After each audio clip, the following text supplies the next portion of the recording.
Hi friends, ഞങ്ങളുടെ വീട്ടിലെ പൂവൻ കോഴി മണ്ണിൽ കുളിക്കുന്നതാണ് കാണിക്കാൻ പോകുന്നത്.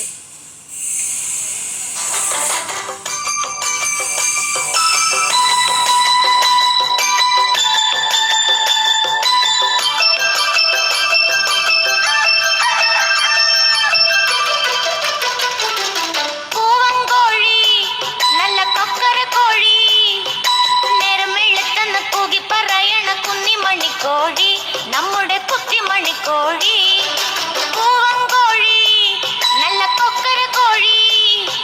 നേരം വെളുത്തെന്ന് കൂകി പറയണ കുഞ്ഞുമണിക്കോഴി നമ്മുടെ കുത്തുമണിക്കോഴി തിണ്ടിന തിണ്ടിന തിണ്ടിന ആഹ തിണ്ടിന തിണ്ടിന തിണ്ടിന തിണ്ടിന തിണ്ടിന തിണ്ടിന ആഹ തിണ്ടിന തിണ്ടിന തിണ്ടിന